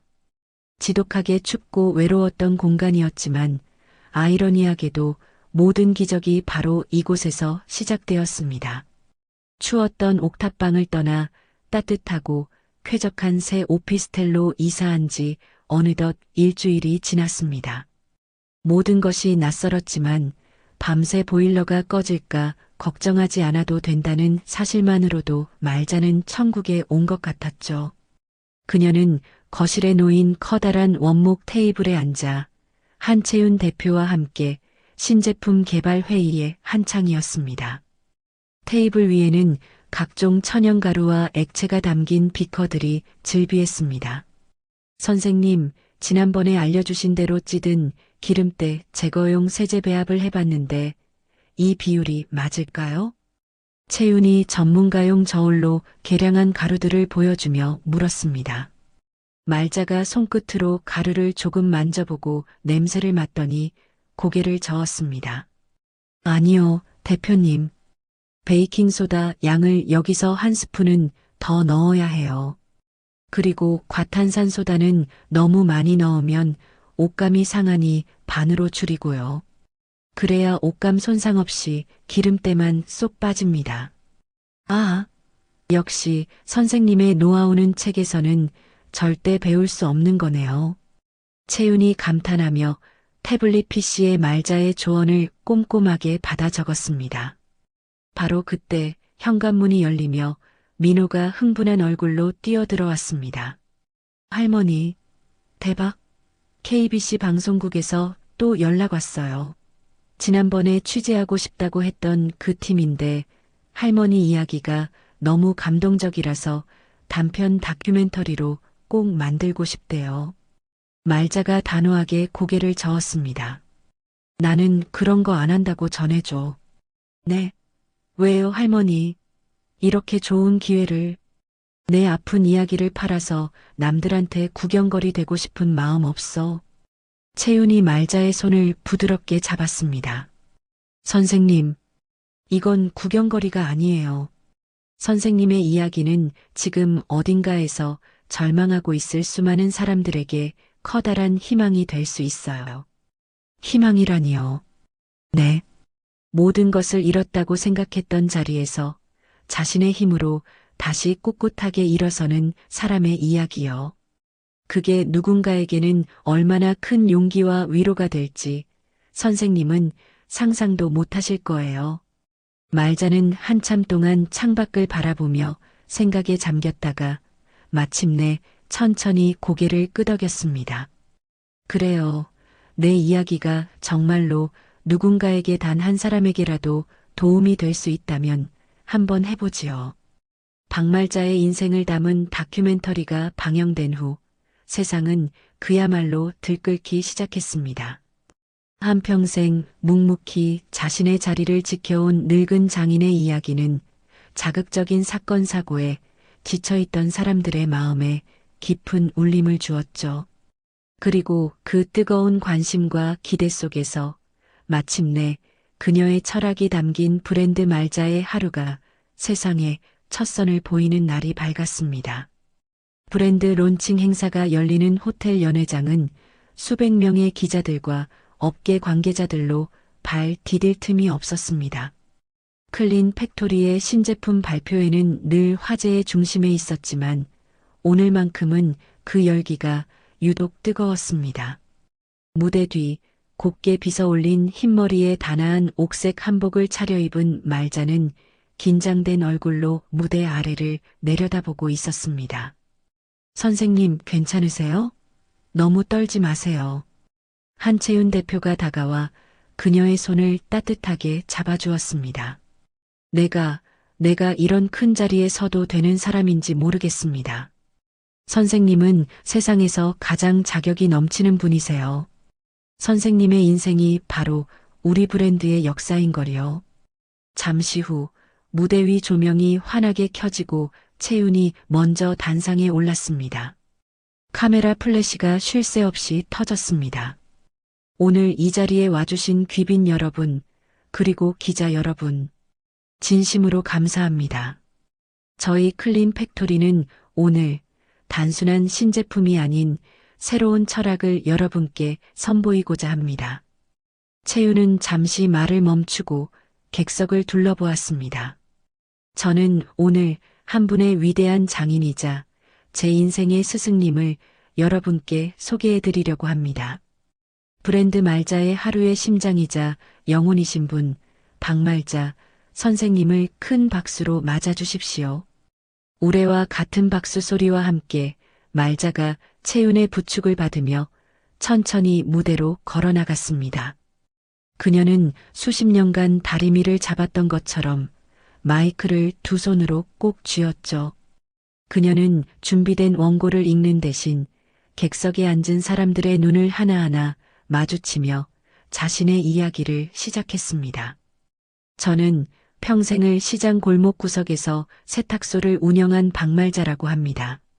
그녀의 꾸밈없는 첫마디에 소란스럽던 행사장은 순간 물을 끼얹은 듯 조용해졌습니다. 저는 글도 많이 못 배웠고 가진 것도 없는 사람입니다. 제가 평생 할 줄 알았던 것은 그저 정직하게 땀 흘려 때를 빼고 구겨진 옷을 반듯하게 펴는 것뿐이었습니다. 저희 아버지는 제게 늘 말씀하셨습니다. 우리는 그냥 빨래꾼이 아니라 사람의 구겨진 마음과 품격을 펴주는 장인이라고요. 말자의 목소리는 떨렸지만 그 안에는 수십 년의 세월이 담긴 단단한 힘이 실려 있었습니다. 오늘 제가 내놓은 이 말자의 하루라는 세제는 지난 50년간 제가 흘린 땀과 눈물, 그리고 제 아버지의 가르침을 갈아 넣었습니다. 저는 약속드릴 수 있습니다. 내 자식, 내 손주가 입는 옷에 쓸 수 없는 것은 단 한 방울도 넣지 않았습니다. 화려한 향기나 눈속임용 거품 대신 옷에 숨은 때까지 깨끗하게 만드는 정직함 하나만을 담았습니다. 그녀의 진심 어린 연설이 끝나자 장내에서는 잠시 정적이 흘렀습니다. 이내 객석 여기저기서 훌쩍이는 소리가 들려왔고 곧이어 행사장이 떠나갈 듯한 기립박수가 터져 나왔습니다. 그것은 단순한 신제품에 대한 기대감이 아닌 한 사람의 진실된 인생에 대한 깊은 존경의 표시였습니다. 말자의 하루는 출시와 동시에 그야말로 사회적인 현상이 되었습니다. 온라인 판매가 시작된 지 단 10분 만에 준비된 초도 물량 10만 개가 전량 매진되는 기염을 토했죠. 오프라인 매장에서는 제품을 사기 위해 새벽부터 줄을 서는 진풍경이 벌어졌습니다. 사람들은 단순히 세제를 사는 것이 아니었습니다. 그들은 박말자라는 장인의 정직함과 그녀가 걸어온 세월의 가치를 구매하는 것이었습니다. TV와 신문은 연일 그녀의 기사를 대서특필하기 시작했습니다. 곰팡내 나던 옥탑방에서 존경받는 장인으로 국민 멘토 박말자의 인생 역전 스토리. 가짜 명품에 지친 시대, 진짜 장인 정신에 열광하다. 박말자 신드롬, 대한민국의 정직의 가치를 묻다. 박말자는 더 이상 초라한 옥탑방의 무명 노인이 아니었습니다. 그녀는 대한민국에서 가장 신뢰받는 얼굴이자 정직과 성실의 상징이 되었습니다. 그녀의 말 한마디 한마디는 어록이 되어 퍼져나갔고 그녀가 다큐멘터리에서 입었던 낡은 조끼마저 완판 행렬을 기록했습니다. 초라했던 과거는 이제 그녀의 진정성을 증명하는 가장 강력한 서사가 되어 그녀를 세상 가장 높은 곳으로 화려하게 비상시키고 있었습니다. 이 모든 영광의 중심에서 말자는 자신의 새로운 오피스텔 서재에 앉아 조용히 아버지의 낡은 다리미를 닦고 있었습니다. 창밖으로 보이는 서울의 화려한 야경도 연일 쏟아지는 세상의 찬사도 그녀의 마음을 흔들지는 못했습니다. 그녀는 그저 아버지의 가르침을 세상에 내놓았다는 깊고 평온한 만족감에 휩싸여 있을 뿐이었습니다. 말자가 세상의 존경과 찬사를 한 몸에 받으며 눈부신 나날을 보내고 있을 무렵 그녀를 옥탑방으로 내쫓았던 아들 내외는 끝을 모르고 나락으로 추락하고 있었습니다. 아들 최선우는 어머니의 건물을 담보로 얻은 대출금을 주식에 쏟아부었지만 그가 투자한 종목들은 모조리 휴지 조각이 되어버렸죠. 결국 어머니의 평생이 담겼던 상가 건물은 차가운 경매 매물로 넘어가 헐값에 팔렸고 부부는 순식간에 수억 원대의 빚더미 위에 올라앉게 되었습니다. 화려했던 강남의 아파트는 진작에 빼앗겼고 지금은 곰팡내가 진동하는 반지하 단칸방에서 하루하루를 버티고 있었습니다. 최선우 씨, 돈 갚으라고. 당장 안 나와. 아침부터 현관문을 두들기는 사채업자들의 고함 소리에 선우는 이불을 머리끝까지 뒤집어 썼습니다. 며칠째 씻지도 못해 퀭한 그의 옆에서 오서영이 날카로운 손톱을 깨물며 쏘아붙였습니다. 당신 정말 이대로 손 놓고 있을 거야? 당신 어머니는 지금 TV만 틀면 나오는데 백만장자가 다 됐는데 우리는 이게 뭐야? 선우가 신경질적으로 이불을 걷어찼습니다. 그럼 어쩌라고. 다 당신 아버지 사업에 돈 대주다가 이렇게 된 거 아니야. 뭐, 지금 그걸 내 탓으로 돌리는 거야? 주식에 눈이 뒤집혀서 돈 날린 건 당신이잖아. 서로를 향한 비난과 원망이 독처럼 번져나가던 그때 서영의 눈이 번뜩였습니다. 그녀는 남편에게 다가가 그의 어깨를 잡았습니다. 여보, 우리에게 아직 마지막 방법이 하나 남았어. 방법은 무슨? 당신 어머니 클린 팩토리 본사로 찾아가는 거야. 미쳤어? 어머니가 우리를 만나주기나 할 것 같아? 만나달라고 가는 게 아니야. 쇼를 하러 가는 거지. 서영의 입가에 교활한 미소가 걸렸습니다. 생각해봐. 지금 당신 어머니는 국민 어머니, 정직한 장인의 아이콘이야. 그런 사람이 자기 아들 내외가 찾아와서 눈물로 용서를 비는데 매정하게 내쫓을 수 있을까? 기자들 앞에서 무릎이라도 꿇어봐. 동정 여론이 쏟아질 거고 이미지를 중시해야 하는데 당신 어머니는 어쩔 수 없이 우리를 받아줄 수밖에 없을걸? 마지막 남은 동아줄이라도 잡는 심정으로 두 사람은 가장 값나가는 옷을 찾아 걸치고 클린 팩토리의 본사 로비에 들어섰습니다. 과거에 자신들이 살던 강남 아파트보다 더 웅장하고 화려한 로비의 모습에 두 사람은 순간 위압감을 느꼈습니다. 로비 중앙의 거대한 미디어 월에서는 말자의 하루 광고 영상이 나오고 있었고 그 안에서 박말자는 세상 가장 인자한 미소를 짓고 있었습니다. 마침 로비에서는 신제품 출시를 기념해 기자들을 초청한 작은 행사가 진행 중이었습니다. 수많은 카메라와 기자들이 모여 있는 것을 확인한 서영이 선우의 옆구리를 쿡 찔렀습니다. 바로 지금이었습니다. 선우는 결심한 듯 인파가 가장 많이 모인 로비 중앙으로 성큼성큼 걸어나갔습니다. 그리고는 조금의 망설임도 없이 쿵 소리가 나도록 대리석 바닥에 그대로 무릎을 꿇었습니다. 로비에 있던 모든 사람들의 시선이 그에게로 쏠렸습니다. 카메라 플래시가 터지기 시작했습니다. 어머니, 어머니. 선우는 마치 연극배우처럼 하늘이 떠나가라 절규했습니다. 그의 옆으로 달려온 서영 역시 바닥에 주저앉아 땅을 치며 통곡하기 시작했습니다. 어머님, 저희가 정말 죽을 죄를 지었습니다. 저희가 잠시 눈이 멀어서, 돈에 눈이 멀어서 어머니 가슴에 대못을 박았습니다. 제발, 제발 이 어리석은 자식들을 한 번만 용서해 주십시오. 갑작스러운 소동의 기자들은 굶주린 하이에나처럼 두 사람에게 몰려들었습니다. 선우와 서영은 자신들의 계획이 성공했음을 직감하며 더욱더 처절하게 눈물을 쏟아냈습니다. 주변의 시선을 이용해 어머니를 압박하고 동정 여론을 등에 업으려던 그들의 눈물쇼. 하지만 그들의 의도와는 달리 상황은 전혀 예상치 못한 방향으로 흘러가기 시작했습니다. 한 노련한 기자가 날카로운 질문을 던졌습니다. 최선우 씨, 지금 와서 용서를 비는 이유가 뭡니까?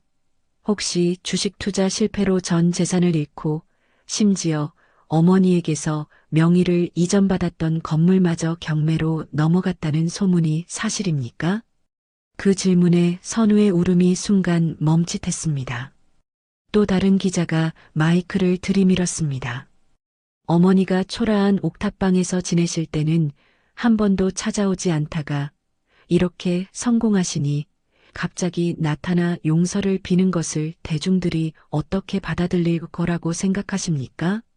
이건 진심 어린 사과가 아니라 돈을 노린 계산된 연극이라는 비난에 대해서는 어떻게 생각하십니까? 기자들의 송곳 같은 질문이 쏟아지자 동정심을 기대했던 두 사람의 얼굴이 하얗게 질리기 시작했습니다. 주변에서 구경하던 회사 직원들과 방문객들의 시선도 동정에서 경멸로 바뀌어 갔습니다. 세상에, 저 사람들이 그 페르나들이구나. 자기 엄마 재산 다 가로채서 저 여자네 집에 다 갖다 바쳤다며? 얼굴에 철판을 깔았네. 연기하는 것 좀 봐. 소름 끼쳐. 주변의 비난과 수군거림은 날카로운 비수가 되어 두 사람의 심장에 박혔습니다. 그들이 원했던 동정의 무대는 어느새 그들의 추악한 탐욕과 위선을 만천하에 공개하는 잔인한 심판대로 변해 있었습니다. 그들은 스스로 파놓은 함정에 빠져 수많은 카메라와 경멸의 시선 속에 완전히 고립되고 말았습니다. 기자들의 날카로운 질문이 맹렬한 화살처럼 쏟아져 내리고 계산된 눈물 연기가 오히려 조롱거리가 되어버린 바로 그 순간이었습니다. 최선우와 오서영이 더는 숨을 곳 없이 궁지에 몰려 허우적대고 있을 때 띵소리와 함께 로비의 엘리베이터 문이 열렸습니다. 로비에 있던 모든 사람들의 시선이 일제히 그곳으로 쏠렸습니다. 엘리베이터 안에는 단아한 한복 차림의 박말자가 한채윤 대표와 함께 서 있었습니다. 그녀의 얼굴에는 소란을 마주한 놀라움이나 당황한 기색 대신 깊고 고요한 평온함만이 깃들어 있었죠. 마치 시끄러운 시장 한복판에 홀로 핀 고고한 난초와 같았습니다. 박말자 선생님, 어머니. 기자들은 특종을 잡기 위해, 아들 내외는 마지막 동아줄을 잡기 위해 동시에 그녀를 향해 몰려들었습니다. 선우는 기다렸다는 듯이 엉망이 된 얼굴로 어머니를 향해 무릎으로 기어가기 시작했습니다. 어머니, 제가 정말 잘못했습니다. 어머니. 그는 말자의 발치에 엎드려 그녀의 옷자락을 붙잡으려 애썼습니다. 카메라 플래시가 광적으로 터지며 그 비참하고 극적인 순간을 담아냈습니다. 모두가 숨을 죽이고 말자의 다음 행동을 기다렸습니다. 그녀가 과연 아들을 향해 분노를 터뜨릴 것인가, 아니면 이 모든 것을 용서하는 모성애를 보여줄 것인가. 하지만 말자의 반응은 그 모든 예상을 차갑게 배반하는 것이었습니다. 그녀는 바닥에 엎드려 오열하는 아들을 향해 분노도 연민도 아닌 마치 길가의 벌레를 보는 듯한 얼음처럼 차가운 무관심을 보였습니다. 그녀의 시선은 아들의 얼굴에 머무르지 않고 그의 머리 위, 저 너머의 먼 곳을 향해 있었죠. 그녀는 흐느끼는 아들을 피해 돌아가는 대신 원래 가려던 길을 그대로 걸었습니다. 마치 바닥에 아들이라는 존재가 없는 것처럼 그녀는 한치의 망설임도 없이 아들을 지나쳐갔습니다. 선우의 처절한 울음소리도 수백 개의 카메라 플래시도 그녀의 발걸음을 멈추게 하지는 못했습니다. 그러다 그녀는 잠시 걸음을 멈추고 바닥에 엎드린 아들을 내려다보았습니다. 그리고는 천천히 허리를 숙여 그의 귓가에 다른 누구도 들을 수 없는 나지막한 목소리로 속삭였습니다. 그 목소리에는 어떠한 감정도 실려 있지 않아 오히려 섬뜩할 정도였습니다. 네가 버린 것은 낡고 병든 늙은 엄마가 아니야. 선우의 울음이 순간 멎었습니다. 내 할아버지로부터 물려받아 내 평생을 바쳐 지켜온 이 두 손의 가치, 그 세월의 무게였지. 그걸 알아보지 못한 건 누구의 탓도 아닌 오롯이 너 자신의 책임이다. 그 말을 끝으로 말자는 미련 없이 허리를 폈습니다. 그녀는 단 한 번도 뒤를 돌아보지 않고 자신을 기다리고 있던 한채윤 대표가 있는 곳으로 당당히 걸어갔습니다. 채윤은 말없이 그녀의 곁을 지켰고 두 사람은 함께 엘리베이터에 올랐습니다. 닫힌 버튼이 눌리고 은색 엘리베이터 문이 천천히 그리고 완전히 닫혔습니다. 마치 아들의 존재를 자신의 인생에서 영원히 닫아버리는 하나의 의식처럼 보였습니다. 어머니의 마지막 속삭임은 그 어떤 고함이나 욕설보다도 더 날카로운 비수가 되어 선우의 심장을 관통했습니다. 그는 한동안 넋이 나간 사람처럼 바닥에 엎드려 있었습니다. 계산된 눈물은 진작에 마르고 텅 빈 눈에서는 진짜 절망이 흘러내렸습니다. 카메라 플래시는 여전히 터지고 있었지만 이제 아무런 의미도 없었습니다. 쇼는 끝났고 그는 완벽하게 졌습니다. 그것은 단순히 돈이나 명예를 잃은 것과는 차원이 다른 패배였습니다. 한때 자신의 세상이었던 어머니의 마음속에서 자신의 존재 자체가 완벽하게 지워져 버렸다는 것. 그 끔찍한 진실 앞에서 선우의 영혼은 산산조각 나고 말았습니다. 박말자를 태운 엘리베이터 문이 닫히기도 전에 폭풍은 이미 시작되고 있었습니다. 로비에 있던 누군가가 스마트폰으로 촬영한 생생한 영상이 페르나들의 눈물겨운 쇼라는 자극적인 제목으로 실시간으로 퍼져나갔기 때문이었죠. 전문가용 카메라가 아닌 흔들리는 스마트폰으로 촬영된 날것의 영상은 오히려 더 큰 파급력을 가졌습니다. 영상의 조회수는 기하급수적으로 폭발했고 수만 개의 댓글이 달리기 시작했습니다. 연기 대상감이네. 저렇게 뻔뻔할 수가 있나? 어머니가 평생 모은 재산 들고 도망갈 땐 언제고 이제 와서 돈 냄새 맡고 기어들어온 꼴 좀 봐. 박말자 선생님의 저 무표정이 모든 걸 말해주네요. 저게 진짜 상처받은 부모의 얼굴입니다. 저런 것들은 사회적으로 완전히 매장시켜야 한다. 단 몇 시간 만에 최선우와 오서영은 대한민국에서 가장 파렴치하고 추악한 부부로 낙인 찍혔습니다. 그들이 동정 여론을 얻기 위해 벌였던 최후의 발악은 오히려 그들의 사회적 생명줄을 완전히 끊어버리는 날카로운 단두대가 되어 돌아온 것입니다. 그날 밤 곰팡내 나는 반지하 방으로 돌아온 두 사람 사이에는 더 이상 어떤 위선도 남아있지 않았습니다. 서로를 바라보는 눈에는 경멸과 증오만이 이글거렸죠. 다 당신 때문이야. 어설픈 연기나 하니까 이 꼴이 된 거 아니야. 서영이 삿대질을 하며 악을 썼습니다. 그녀의 얼굴에서는 더 이상 눈물 한 방울도 찾아볼 수 없었습니다. 뭐, 이게 내 탓이야? 기자들 앞에서 무릎 꿇고 쇼하자고 계획 짠 게 누군데? 선우 역시 핏발이 선 눈으로 맞받아쳤습니다. 그럼 내가 시키는 대로 제대로 했어야지.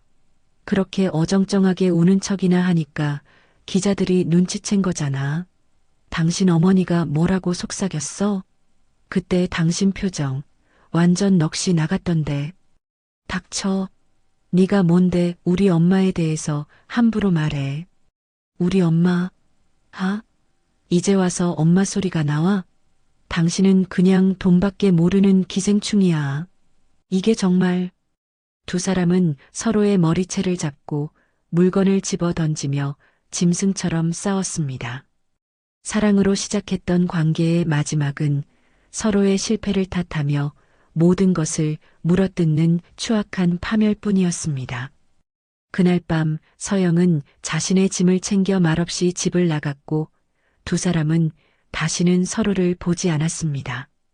그들의 이혼 서류는 그들이 함께 저질렀던 탐욕스러운 범죄에 대한 유일한 공동명의 문서가 되었습니다. 그 후 선우의 삶은 걷잡을 수 없이 무너져 내렸습니다. 페르나라는 꼬리표는 그가 가는 곳마다 따라다녔고 그는 더 이상 제대로 된 직장을 구할 수 없었습니다. 결국 그는 하루 벌어 하루 먹고 사는 막노동판을 전전하는 신세가 되었습니다. 어머니의 희생으로 얻었던 명문대 졸업장도 한때 번듯했던 외모도 아무런 소용이 없었죠. 먼지 가득한 공사장에서 컵라면으로 끼니를 때우던 어느 날 그의 눈앞으로 박말자의 얼굴이 인쇄된 광고버스가 지나갔습니다. 버스 광고 속 어머니는 세상 가장 따뜻한 미소를 짓고 있었습니다. 선우는 마치 불에 댄 듯 화들짝 놀라 고개를 숙였습니다. 어머니의 성공은 이제 그에게 영원히 지워지지 않을 주홍 글씨이자 스스로 걷어찬 행복에 대한 잔인한 증거가 되어 그를 평생 괴롭혔습니다. 오서영 역시 마찬가지였습니다. 그녀는 사람들의 손가락질과 비난을 피해 이름도 바꾸고 얼굴에 손을 댄 채 어둠 속으로 자취를 감추었습니다. 한때 화려한 인플루언서였던 그녀의 SNS 계정은 악성 댓글로 도배되었고 그녀의 과거 사진들은 만나면 안 될 관상이라는 제목으로 인터넷을 떠돌았습니다. 박말자는 그들의 소식에 단 한 번도 귀를 기울이지 않았습니다. 그들의 몰락에 대해 묻는 기자들의 질문에도 그저 침묵으로 일관했죠. 그녀는 아들 내외의 파멸을 위해 단 1원의 돈도 1초의 시간도 단 한 톨의 감정도 쓰지 않았습니다. 그들은 박말자의 복수로 무너진 것이 아니었습니다. 오롯이 자신들이 짚혔던 탐욕과 어리석음이라는 거대한 불길 속으로 스스로 뛰어들어 타버린 것뿐이었습니다. 그렇게 세상의 기억 속에서 두 사람은 서서히 그러나 완벽하게 지워져 갔습니다. 아들과 며느리의 추악한 소동이 폭풍처럼 휩쓸고 지나간 후 1년이라는 시간이 흘렀습니다. 세상의 모든 소음이 가라앉고 사람들의 기억 속에서 그들의 이름이 희미해질 무렵 말자는 강남의 화려한 펜트하우스가 아닌 경기도 외곽의 햇살이 가득 들어오는 널찍한 작업실에 서 있었습니다. 그녀는 말자의 하루의 성공으로 얻은 막대한 부를 자신을 위해 쓰지 않았습니다.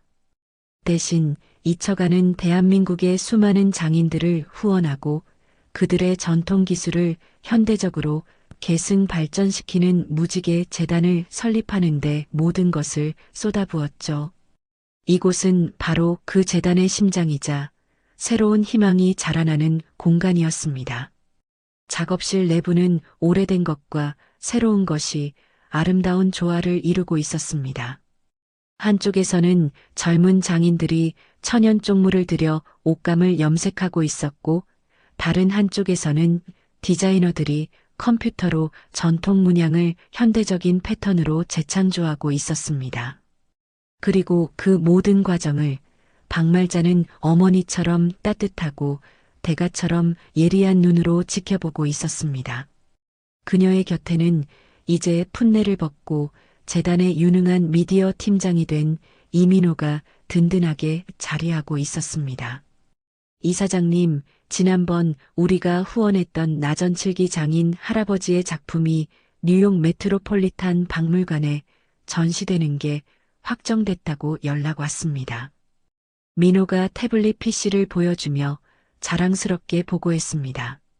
그래, 참 잘된 일이구나.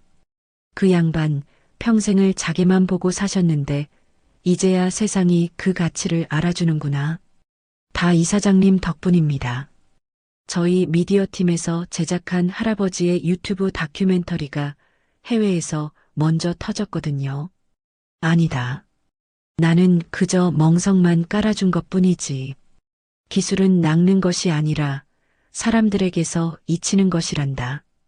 우리는 그저 그 잊히는 길목을 지키는 문지기 같은 사람들이야. 말자가 온화하게 미소 지으며 말했습니다. 그녀는 더 이상 좁은 세탁소 골목의 주인이 아니었습니다. 사라져가는 대한민국의 소중한 가치들을 지키고 그것을 다음 세대에게 물려주는 더 큰 유산의 수호자가 되어 있었습니다. 말자는 작업실 가장 안쪽, 가장 밝은 햇살이 들어오는 곳으로 발걸음을 옮겼습니다. 그곳에는 특수 제작된 받침대 위에 그녀의 아버지가 물려준 낡은 무쇠 다리미가 마치 성물처럼 고이 모셔져 있었습니다. 한 어린 제자가 서툰 솜씨로 하얀 손수건을 다리고 있었죠. 아직도 힘이 너무 많이 들어가는구나. 말자가 소녀의 뒤로 다가가 떨리는 아이의 손 위로 자신의 주름진 손을 부드럽게 포겠습니다. 자, 느껴보렴. 다리미는 팔의 힘으로만 미는 것이 아니란다.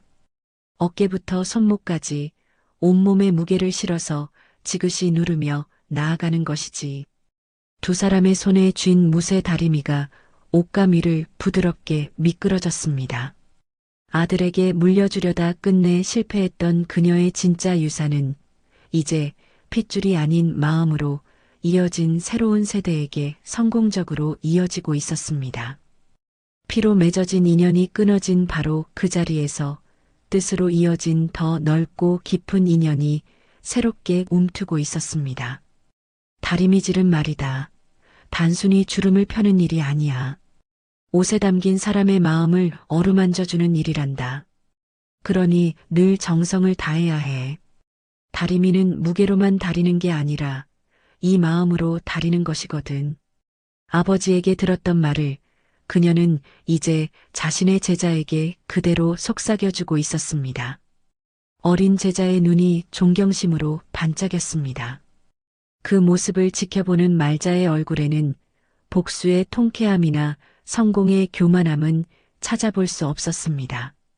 대신 무언가를 창조하고 그것을 아낌없이 나누는 사람만이 가질 수 있는 깊고 평온한 미소가 가득했습니다. 따스한 오후의 햇살이 세월의 무게를 이겨낸 늙은 장인의 얼굴과 이제 막 꿈을 키우기 시작한 어린 제자의 얼굴 위로 공평하게 쏟아져 내리고 있었습니다. 오늘 이야기 어떠셨나요? 혹시 끝까지 함께 해주신 분이 계시다면 잘 들었다고 댓글 하나만 남겨주세요. 여러분에게도 따뜻하고 빛나는 날들이 찾아올 거예요. 구독과 좋아요는 다음 이야기를 이어가는 큰 힘이 됩니다. 지금까지 오늘도 사연이었습니다. 더 깊고 따뜻한 이야기로 다시 찾아뵐게요. 편안한 하루 보내세요. 감사합니다.